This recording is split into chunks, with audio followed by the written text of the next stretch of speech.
Olá, seja muito bem-vindo, muito bem-vinda à nossa live do que concursos de Direito Administrativo para o Bacen, o Banco Central do Brasil. Eu sou o professor Ferdinando Scremin e hoje nós vamos trabalhar questões que foram cobradas nos últimos certames para o Bacen, que é uma autarquia importantíssima, né? Que tem ali uma função de fiscalizar o sistema financeiro nacional, fiscaliza as instituições financeiras, emite o papel moeda e, como diz o professor Rezende, tem os maiores salários de nível médio, as maiores remunerações de nível médio da administração pública federal. Antes de nós começarmos, eu tenho alguns recadinhos. O caderno de questões estará disponível no chat. Tá bom? Então, caso você queira baixar o caderno, vai lá, clica e acompanhe a resolução de questões conosco. Um segundo recado, eu tenho um presente para você, um e-book da Lei de Improbidade Administrativa, da LIA. Então, caso você ainda não tenha esse e-book, que é bem completinho, atualizado, é só pedir para o professor. Como que eu peço, professor? Vai lá na rede social, no Instagram, manda um direct e deixa o seu e-mail. Fala, olha, eu assisti a sua live do que concursos para o Bacen e gostaria de receber o e-book. É um material totalmente gratuito, é um trabalho filantrópico do professor. Tá bom, gente? Vamos então para as nossas questões. Antes, lembrando aqui do Banco Central, né? Então, ele fala algumas coisas interessantes na página da autarquia. Ele fala lá que o Banco Central é uma autarquia federal vinculada, mas não subordinada ao Ministério da Economia, criada pela Lei 459564. Por que ele diz isso, que é vinculada, mas não subordinada? Bom, nós temos que lembrar que o Banco Central, como autarquia, é uma entidade da administração indireta. O Banco Central é uma entidade da administração indireta. Então, não há aqui, aquela questão de subordinação. Não há subordinação porque o Banco Central, como autarquia, é filho criado. Mas o que há então, professor, em relação ao Ministério da Economia? Um acompanhamento, né? Há ali a chamada tutela ou supervisão ministerial. Tutela ou supervisão ministerial. Tudo bem? Mas não é aquela hierarquia da administração direta em relação aos próprios órgãos. Tudo bem? Aqui o controle é de metas, né? Uma supervisão. Tudo bem? Igual o pai que acompanha o filho criado. Olha, vamos ver se está indo bem na vida, etc. e tal. Mas não é hierarquicamente vinculado, não há subordinação ao Ministério da Economia. Tudo bem? E aí vem a missão, os valores, a visão. Acho muito bacana isso aqui, né? Porque explica um pouquinho do funcionamento do Banco Central, aí vem as diretorias, as unidades administrativas, tá bom? Então você pode observar que, mesmo sendo uma autarquia, ele tem vários órgãos, várias diretorias dentro dele, né? Diretoria colegiada, diretorias administrativas regionais, as autoridades técnicas administrativas, deliberativas. É muito bacana, né, estudar um pouquinho do Bacen a partir da página e conhecer quais são os modelos de negócio do Bacen, do BC, né? E também, evidentemente, a sua estrutura e os resultados. Dito isso, vamos para as nossas questões. Pergunta CESP-Sebrasp, que é a banca que organizou o último certame, 2014. Tá bom, professor? Por que o senhor não colocou questões de 2023, 2022? Porque não tem. Não coloquei simplesmente por isso, porque não tem, as últimas questões são de 2014. E aí a banca traz uma expressão diferente. Olha ali, o estágio confirmatório, você fala misericórdia, o que é essa expressão? O estágio confirmatório, período em que o servidor será avaliado quanto à sua aptidão para o efetivo exercício das atividades inerentes ao cargo, tem duração de 3 anos. Professor, mas eu nunca ouvi falar dessa expressão estágio confirmatório. Eu ouvi falar de estágio probatório. Sim, são a mesma coisa, né? Ah, mas por que está falando estágio confirmatório? Porque nesse período, se der tudo certo, vai ser confirmado ou confirmada no cargo, o servidor ou a servidora. A partir daí, ele ganha estabilidade. Ponto. Ah, professor, mas por que a banca colocou uma palavra diferente? O nome disso é academicismo, né? O pessoal do direito tem muito disso, viu, gente? De ficar criando palavras novas, bonitas, para uma série de finalidades que não vem ao caso aqui falar, né? Criar tese de doutorado, essas coisas, mas na verdade é a mesma coisa. Então não se assuste com palavras diferentes, né? Uma vez eu assisti uma palestra em que nós discutimos esses academicismos e alguém disse, olha, o DNA só chama DNA porque não foi a turma do direito que criou. Se fosse a turma do direito, teria 1 milhão de palavras, né? 1 milhão de expressões diferentes. É da nossa cultura ficar criando nomes novos para complicar coisas simples, tá bom? E as bancas sabem disso e utilizam expressões diversas. Então, o estágio confirmatório ou estágio probatório é, sim, um período de 3 anos, modificado que foi pela emenda 19, emenda constitucional 19, no qual o servidor, a servidora, é avaliado, né? É avaliado quanto à sua aptidão para o exercício do cargo. Se você quiser vir ver comigo aqui, pessoal, nós temos na Lei 812 o artigo 20. Ao entrar em exercício, o servidor nomeado para o cargo de provimento efetivo fica sujeito ao estágio probatório. Fica sujeito a esse estágio confirmatório. Só que tem um detalhe.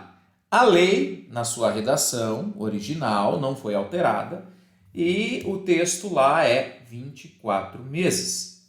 24 meses. Só que a emenda constitucional 19 ampliou para 3 anos. Daí que é o problema de você estudar sem direcionamento, né? Quem estuda a lei e não conhece a emenda 19, erra na prova. Tá bom? O estágio probatório é de 24 meses na lei, mas na pergunta, na prova, em razão da emenda 19, você deve considerar 3 anos. E nesse período de 3 anos, serão objeto de avaliação os seguintes fatores. Assiduidade. O servidor comparece todo dia, ele fica faltando sem motivo, ele tem disciplina no exercício das funções, ele fica passando tudo para o chefe, ele consegue resolver vários problemas por iniciativa própria. Em outras palavras, ele tem capacidade de iniciativa, ele é produtivo ou demora um dia inteiro para fazer uma coisa simples. Tem responsabilidade ou é aquele cara que é deslocado, que faz tudo de qualquer jeito, né? Então, nós temos aí esses elementos que são objeto de avaliação no estágio probatório. No âmbito federal, o professor já fez 2 estágios probatórios, né, no âmbito federal, na Justiça Federal e no Ministério Público da União. Nós tínhamos uma autoavaliação e uma avaliação da chefia.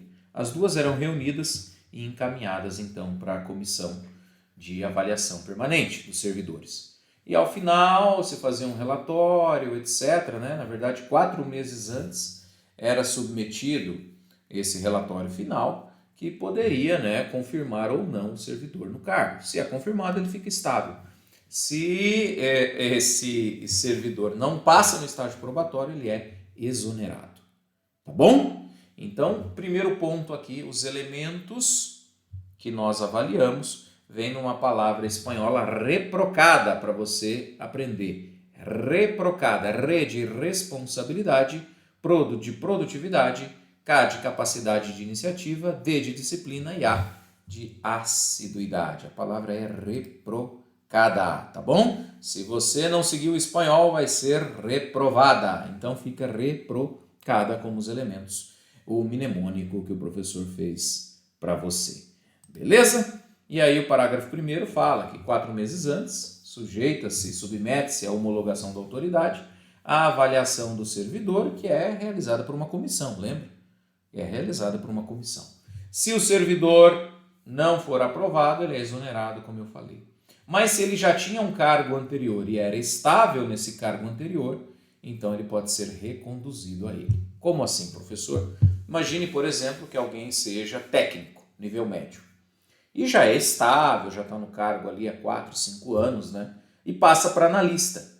E aí ele toma posse como analista e, tomando posse em novo cargo, ele é submetido a um novo estágio probatório, a um novo estágio confirmatório.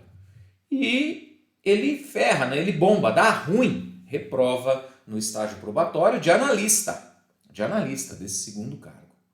Ele pode voltar a ser técnico? Pode. Como que isso se dá? Por um fenômeno chamado recondução. tá? Então ele é exonerado, mas se ele já tinha um cargo anterior e nesse cargo anterior ele era estável, então ele é reconduzido a esse cargo anteriormente ocupado. Tudo bem, gente? Beleza? Uma outra pergunta que costuma cair demais nas provas diz respeito a esse parágrafo 3º. O servidor em estágio probatório pode exercer cargo em comissão, pode exercer função de confiança, né? Está escrito aí que o servidor em estágio probatório pode exercer quaisquer cargos de provimento em comissão ou funções de confiança e somente poderá ser cedido a outro órgão, aí que está a limitação.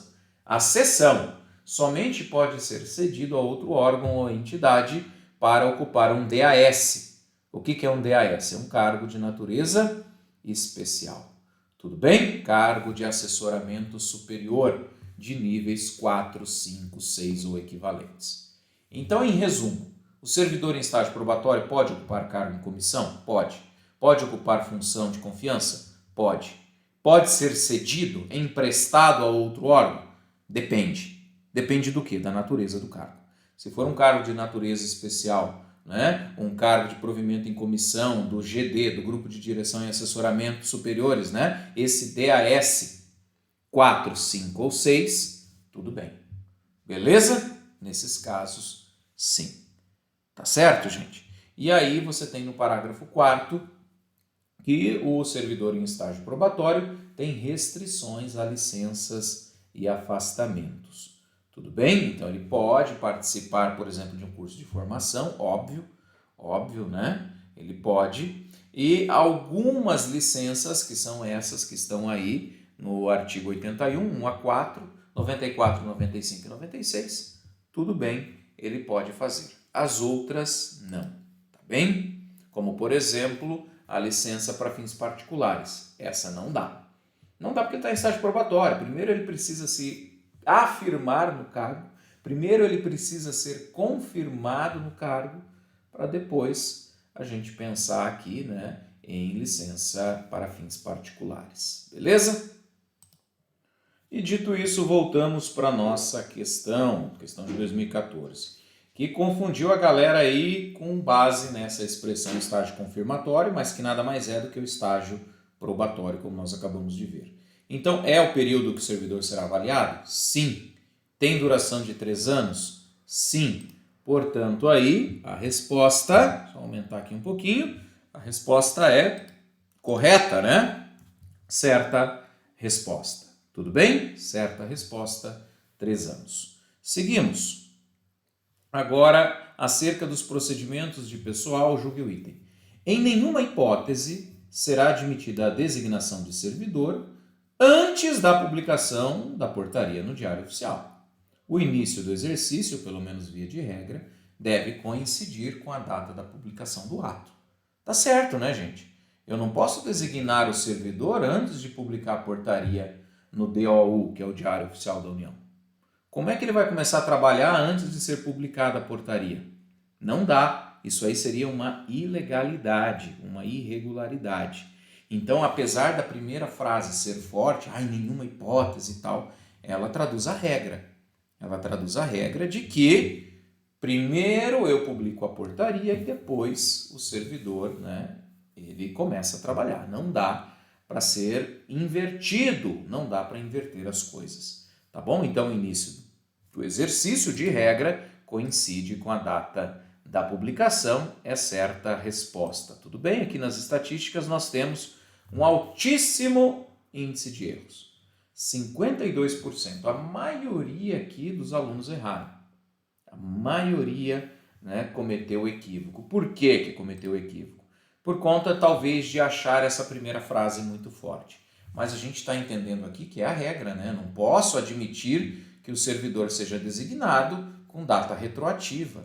Isso é uma ilegalidade. O início do exercício coincide com a data da publicação. Publicou, entra em exercício. Tá bom? Certa resposta. Próxima pergunta. Durante o estágio confirmatório, ó a expressão, né, que derrubou a galera, o servidor terá sua capacidade e aptidão avaliadas especialmente quanto aos seguintes aspectos. E lembra que eu falei que caíam os elementos? Ah, o senhor até usou uma palavra em espanhol, reprocada, né? Tá lá no artigo 20 da Lei 812, tá aqui, ó. Responsabilidade, de trás para frente. Responsabilidade, produtividade, capacidade de iniciativa, disciplina e assiduidade, reprocadas, beleza? Então, olha aqui, em homenagem ao professor Sanches, né, o professor Baronovski, que tem a família espanhola, eu também tenho família Munhoz, né, os espanhóis. Então, aqui, pessoal, a resposta é errada, né, porque ele troca os aspectos. A lei não fala em liderança, em relacionamento interpessoal, não usa esses termos genéricos como habilidades, competências, atitudes, facilidade de comunicação, imagina, né? Só professor de cursinho que ia ser aprovado, né? Tem lá uma pessoa que é inteligentíssima, é um baita servidor, uma baita servidora, mas é quietinho, amuado, retraído, né? E aí? Aí não tem facilidade de comunicação. Esse elemento está na Lei 812? Não, não está na Lei 812, tudo bem? Então cuidado com a questão canto da sereia, aquela que parece bonita por fora, mas está errada por dentro, né, pessoal? Aqui a resposta é errada, tudo bem? Não são esses os elementos a serem avaliados. Por quê? Não é isso que está escrito na lei. Tudo bem? Então, muita pegadinha nessa prova. Olha aqui, 40% de erros. É um índice alto, tá bom? 40% é um índice alto, mas é uma pergunta simples, não é verdade? Uma pergunta relativamente simples. Tudo bem? Vamos aqui para a próxima. Aumentei um pouquinho o tamanho. Um imóvel que não seja mais de interesse do Banco Central do Brasil deverá ser alienado, deverá ser vendido por meio de leilão, desde que haja prévia desafetação. Então, nós estamos falando aqui de um imóvel público, de um bem público, que diz que deverá ser vendido por leilão, desde que haja a prévia desafetação do bem.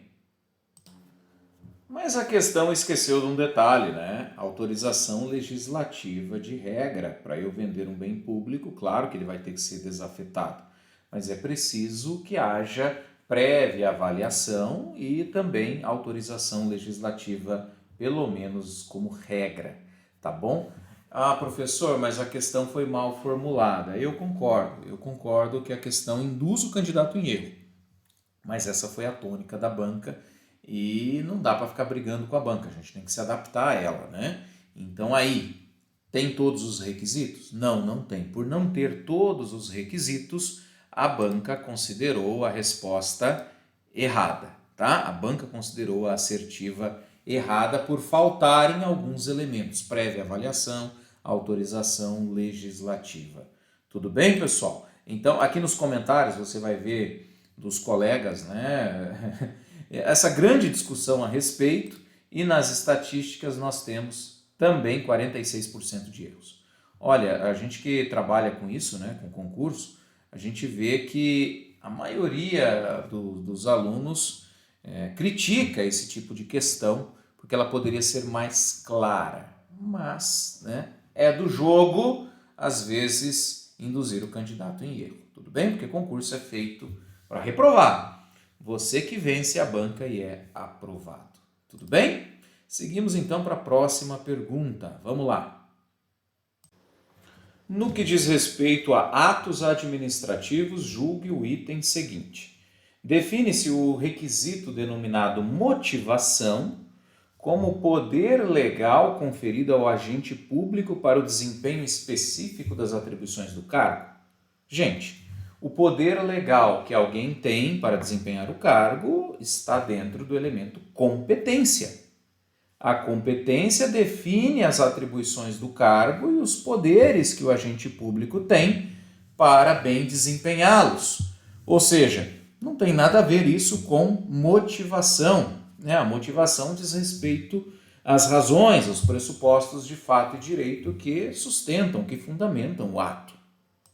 Portanto, o que a banca faz aí é confundir os conceitos. É isso que a banca faz. Ela diz uma palavra e traz o conceito da outra. E por essa razão a resposta aí é errada, né, pessoal?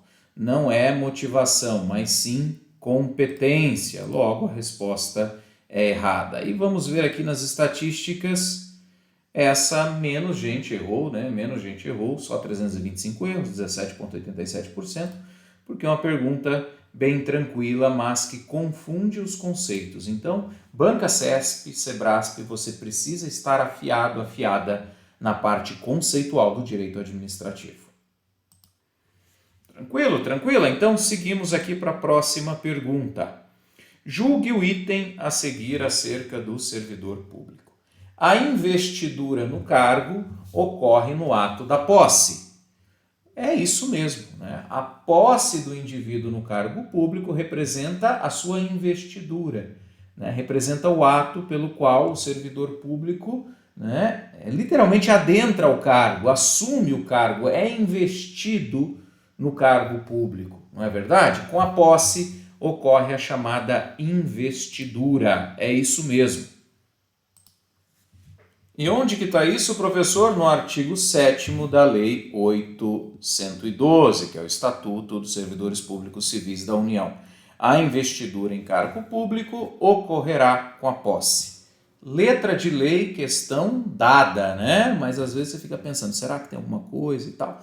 Muitas vezes não. Muitas vezes a pergunta é direto ao ponto, para que o candidato fique ali elucubrando, pensando em outras coisas, quando na verdade é 880. Como é essa pergunta aqui. A investidura ocorre com a posse, certinho, não precisa ficar perdendo tempo na questão. Beleza? Vamos aqui para a próxima então. No que diz respeito a processo administrativo, considere que a pessoa esteja respondendo a um processo administrativo e que não tenha atendido a intimação para apresentar suas razões de defesa. Tem lá o servidor respondendo PAD. Nessa situação, essa pessoa será considerada rével e os fatos contra ela alegados serão considerados verdadeiros. Cuidado, nós estamos falando aqui do direito administrativo sancionador, no DAS, né? Então, quando a gente fala em LIA, por exemplo, em regimes de responsabilidade do agente público, nós estamos tratando de um microsistema chamado direito administrativo sancionador. Se o servidor, se o agente público, né, recebe uma intimação e não apresenta as razões de defesa, de fato existe a revelia. Tudo bem, o problema está na segunda parte, na frase final. Será considerado rével? Ok. E os fatos contra essa pessoa alegados serão considerados verdadeiros? A segunda parte está errada. Eu vou mostrar para você, dá uma olhada aqui na lei. Artigo 164. Considerar-se-á rével o indiciado que regularmente citado não apresentar defesa no prazo legal. Então a primeira parte da pergunta está redonda, não há o que se discutir. Texto de lei, artigo 164. Agora olha o parágrafo 1º. A revelia será declarada por termo nos autos do processo e devolve o prazo para a defesa. Devolve, renova o prazo para a defesa. Por quê? Parágrafo 2º explica. Para defender o rével, o servidor não pode ser condenado, né? Não pode ser julgado sequer sem a defesa. Então, para defender o rével, que é aquele que não apareceu, a autoridade designará um servidor como defensor dativo, um defensor para aquele processo, e que deverá ser ocupante de cargo superior ou de mesmo nível, ou ter escolaridade igual ou superior ao do indiciado. Ou seja, o servidor não vai ser julgado sem defesa. Professor, mas ele é rével. Eu sei, mas nesse caso, a autoridade vai designar, vai nomear um defensor dativo, né, que é um colega, tudo bem? Um colega para defendê-lo.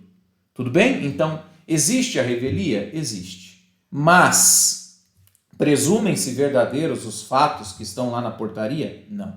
Aqui é direito administrativo sancionador. Não há essa presunção de veracidade dos fatos porque o servidor não apareceu. Isso non existe, tá certo? Isso non existe. Então tá aqui. A questão, evidentemente, está errada por conta dessa frase aqui. E os fatos contra ela serão considerados verdadeiros? Não. Não serão considerados verdadeiros. Tanto que devolve-se o prazo para a defesa e vai ser nomeado um colega como defensor dativo. Pergunta de concurso, ou ela está toda redonda, ou a resposta a ser assinalada é errado. Beleza? Ou está tudo certo, ou a resposta é errada. Não existe pergunta meio certa.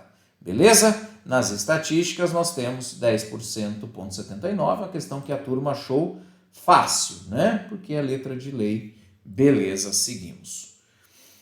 Próxima pergunta. Considere que uma forte rajada de vento tenha atingido o DF, ocasionando diversos danos às edificações públicas e particulares, e que o edifício sede do Banco Central tenha sofrido danos no telhado. Nessa situação, tendo em vista a segurança do local e a precaução contra danos maiores, é permitido contratar uma empresa com dispensa de licitação para realizar os reparos no telhado de forma imediata, pois, segundo estimativa, o serviço será realizado em 25 dias. Primeiro, permite-se a contratação direta? Vamos pensar aqui até pela lógica, tá? Nós estamos no campo da Lei 8666. Por que o senhor fala que é 8666? Pelo ano da questão. Nós estamos voltando, fazendo um feedback aí, né? Voltamos, um flashback, melhor, feedback não, flashback, a 2013. 2013 não tinha a Lei 14.133, que é de 2021. Então, em 2013, vigorava a Lei 8666. Nós vamos ter que olhar essa lei. Professor, mas ela ainda está valendo? Tá. Por força de uma medida provisória, ela está valendo até o final deste ano. Tudo bem? Até o dia 29 de dezembro de 2023. Ela será revogada no dia 30 de dezembro deste ano de 2023. Então, pessoal, olho na Lei 8666. Se ela constar do seu edital, você vai ter que fazer um estudo comparado das duas. Tá? Agora imagina aqui, eu posso fazer uma contratação direta? A lógica indica que sim. Por que eu vou fazer com dispensa de licitação?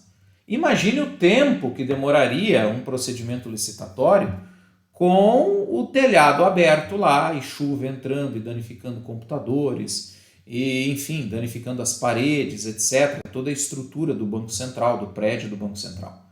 Não faz sentido ficar esperando uma licitação acabar para consertar o telhado. Até porque essa situação exige urgência, né? Então, nós vamos olhar quais são os requisitos da lei. Artigo 24 da Lei 8666. É dispensável a licitação. E aí nós vamos nos atentar para o inciso 4. Olha aqui, ó. Nos casos de emergência ou calamidade pública, quando caracterizada urgência no atendimento de situação que possa ocasionar prejuízo ou comprometer a segurança de pessoas, obras, serviços, equipamentos ou outros bens. Me parece que aqui nós temos uma situação de emergência, o telhado, e que essa situação reclama urgência no atendimento. Porque se deixar o telhado aberto, podem surgir prejuízos para os equipamentos, bens públicos e até comprometer a segurança das pessoas, não é verdade? E aí ele fala que as obras devem ser concluídas no prazo máximo de 180 dias consecutivos e ininterruptos. É por isso que a questão trata do prazo. Se eu voltar aqui na questão, ele fala, segundo estimativa, o serviço será realizado em 25 dias. E o prazo aqui é de no máximo 180. Ou seja, tá tudo certo, né? 25 dias você tem uma margem boa para terminar dentro dos 180 dias permitidos. O que não pode é ficar prorrogando os contratos. Não podem ser prorrogados, né? Então, o limite máximo 180 dias. Como a questão aqui fala em 25 dias, está dentro do prazo. Portanto, a resposta é correta. Beleza? Certa resposta. Inclusive aqui eu faço uma observação que os comentários são bem legais, tá? Então se você quiser dar uma olhadinha no comentário, ele vai reproduzir esse artigo que eu mostrei na tela, é só você buscar a questão. Esse é um detalhe que eu mostro. Qual que é a questão, professor? É essa aqui, ó, questão 47.983. Você digita lá e você consegue buscar pelo ID da questão o texto dela, tá? Questão 47.983, você vai ter a explicação aqui, os colegas mostrando o artigo. E nas estatísticas, o que nós temos? 19,61% de erros. Tudo bem? Mas uma questão tranquila, sem maiores problemas, né, pessoal? Sem maiores problemas. Vamos seguir então aqui. Se uma professora concursada ao ministrar aula em uma escola pública for ferida por um tiro disparado por um aluno, a responsabilidade do Estado pelo dano causado à professora é objetiva. É verdade. Nesse caso, se a professora tomar um tiro do aluno, o Estado vai ter que indenizá-la. E precisa discutir dolo ou culpa? Não. Por quê? Duas razões básicas. O artigo 37, parágrafo 6º, consagra a responsabilidade do Estado de forma objetiva. Não precisa, em regra, discutir dolo ou culpa. E, neste caso, nós temos uma pessoa que está sob a tutela do Estado, que é o aluno, que está, aspas, sob a guarda do Estado, não é? Essa pessoa está sujeita à disciplina administrativa, está lá, inclusive, se fizer alguma coisa errada, pode ser suspenso pelo diretor, né? Pode, inclusive, ser expulso da escola. Existem medidas administrativas aplicáveis a esse aluno que se sujeita a essa tutela do Estado, vamos colocar assim, que está sujeito à disciplina da administração, que está sob responsabilidade do Estado.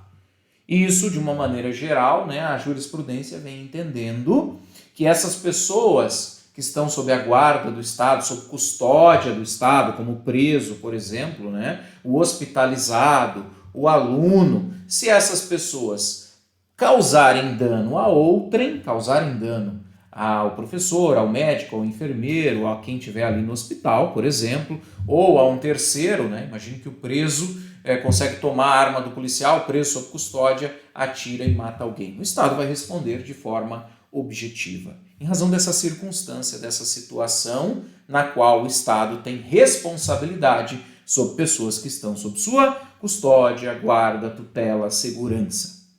Em resumo, o Estado está cuidando daquelas pessoas? Se ele está, ele responde de maneira objetiva.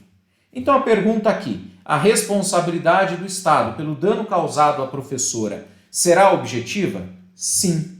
E o que significa isso? Não precisa provar dolo ou culpa do Estado. Tudo bem, pessoal? Então a resposta aqui é certa, certinha. A responsabilidade civil é um tema que sempre chama a atenção das bancas, tá bom? Vamos aqui, ó. Um pouquinho a gente errou, porque quem é talhado em CESP sabe que CESP e Sebrasp gosta dessa matéria.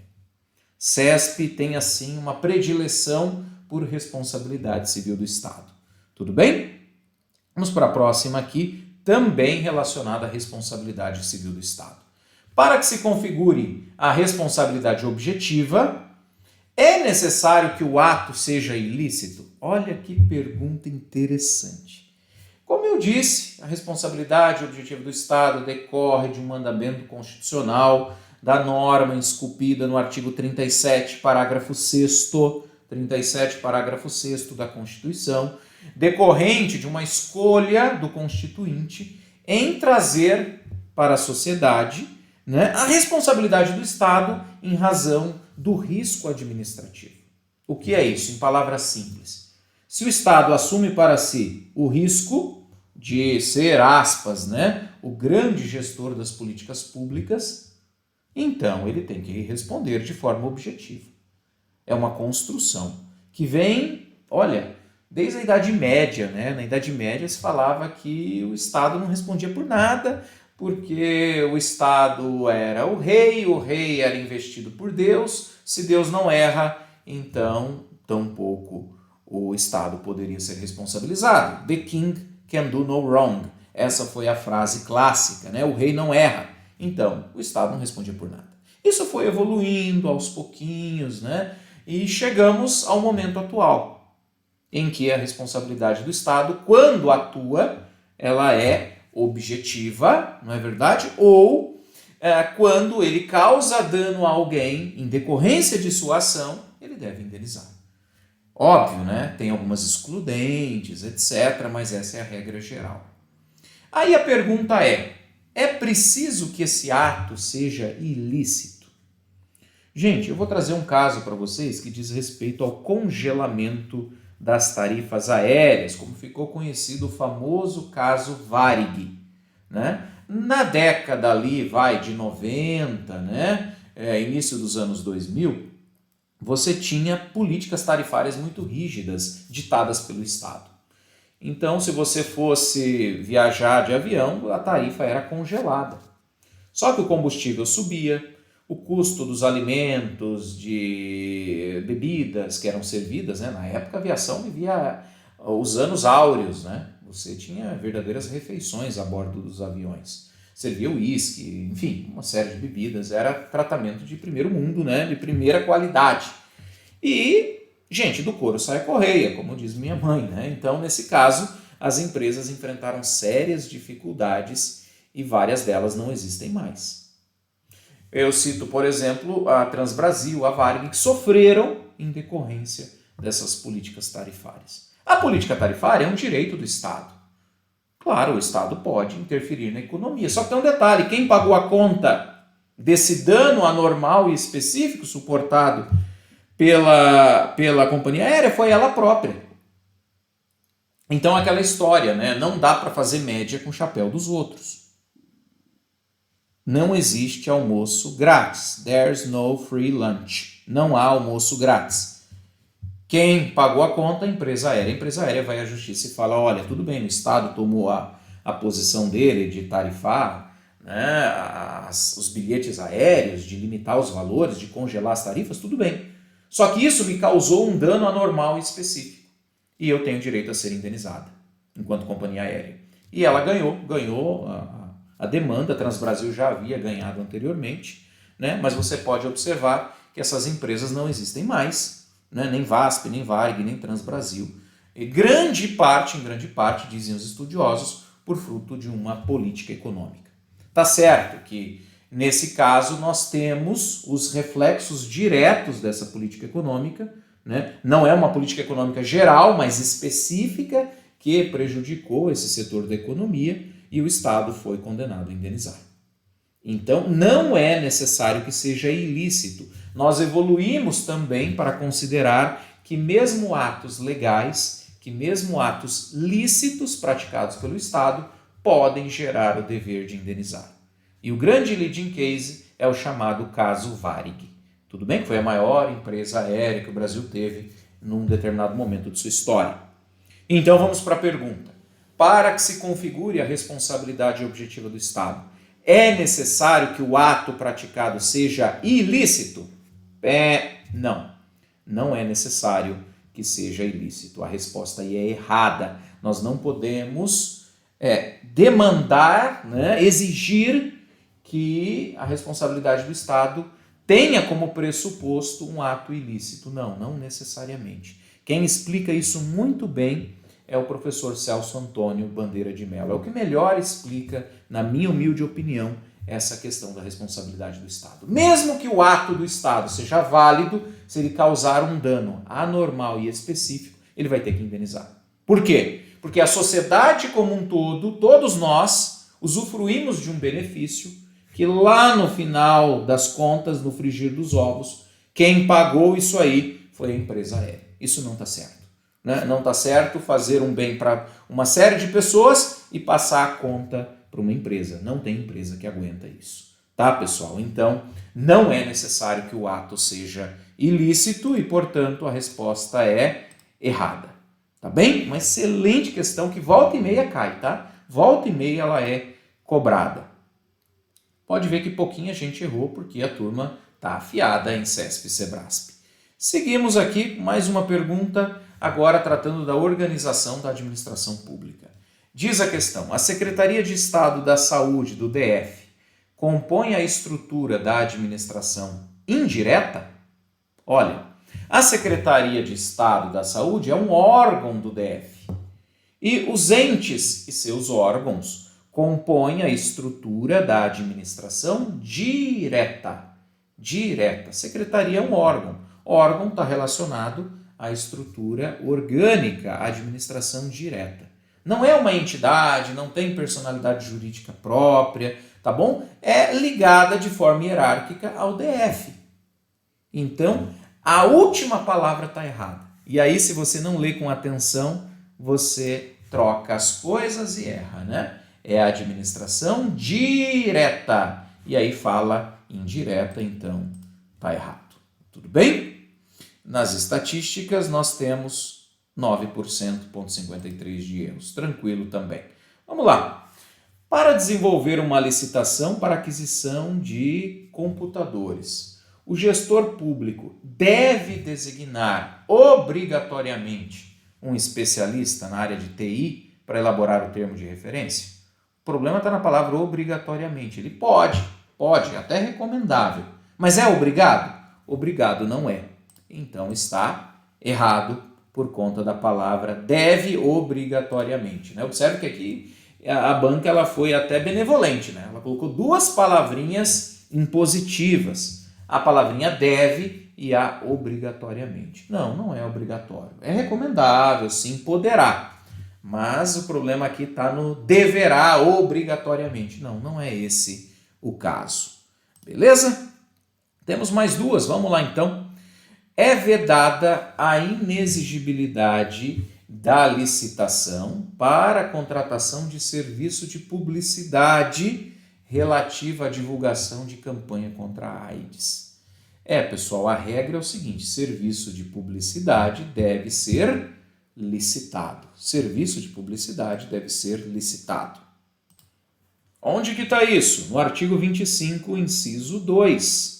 É inexigível a licitação, em especial para a contratação de serviços técnicos de natureza singular com profissionais em empresas especializadas, vírgula, olha a última frase, vedada é proibida, vedada a inexigibilidade para serviços de publicidade e divulgação. Resposta está aqui, artigo 25, inciso 2, parte final da Lei 8.666, que eu estou usando aqui em razão do tempo da questão, né? Essa questão foi feita na época da Lei 8.666 e era ela que regia aqui. Hoje nós temos a 14.133. E qual vai cair no concurso? A resposta é depende. Depende do quê? Do edital. Quando sair o edital, você vai lá e olha se cai uma, se cai outra ou se caem as duas. Tá bom? O que interessa é sim vedada a inexigibilidade para serviços de publicidade e divulgação. Então aqui a resposta é correta, né? Já até deixei aqui gravada. É vedada a inexigibilidade? Sim, é vedada a inexigibilidade,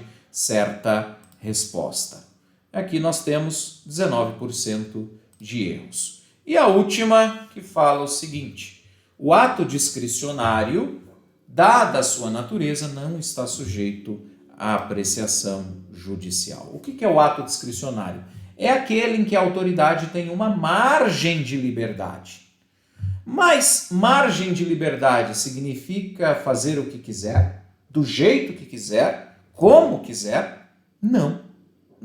Mesmo o ato discricionário, quanto aos elementos ali essenciais, ele pode ser questionado na justiça. Né? Nós temos aí, por exemplo, a teoria dos motivos determinantes, enfim. O judiciário pode apreciar, sim, a legalidade dos atos discricionários. O que o judiciário não entra, em regra, é no mérito administrativo. Aí não. Mas a pergunta é, o ato discricionário, pela sua natureza, olha o canto da sereia, não está sujeito à apreciação judicial? Tá sim, quanto a vários de seus elementos. Tá bom? Uma margem de liberdade não significa, né, vontade aberta, não significa fazer o que quiser. Não é isso, tá bom? Então, quais atos estão sujeitos a controle ou apreciação judicial? Atos vinculados e discricionários. O que diminui, né, é o âmbito de apreciação judicial do ato discricionário. É menor. O juiz vai poder analisar menos elementos no ato discricionário do que no ato vinculado. Porque no ato vinculado, a escolha já é dada pela lei. E no ato discricionário, você tem ali uma margem de liberdade. O que interessa aqui é que, para a pergunta, diante dessa segunda frase aqui, ela está errada. Está errada porque o ato discricionário também está sujeito à apreciação judicial, embora mais limitada. Tudo bem? Aí só 9% erraram. Com isso, pessoal, nós encerramos a nossa live. Espero que você tenha gostado. Por favor, se você gostou, deixe o seu like, né? Comente aí. E caso você tenha alguma sugestão, algum apontamento, por favor, fique à vontade. O professor segue à disposição lá no Instagram, @prof_Ferdinando Escremin. Se você quiser o e-book, então é só deixar o seu e-mail.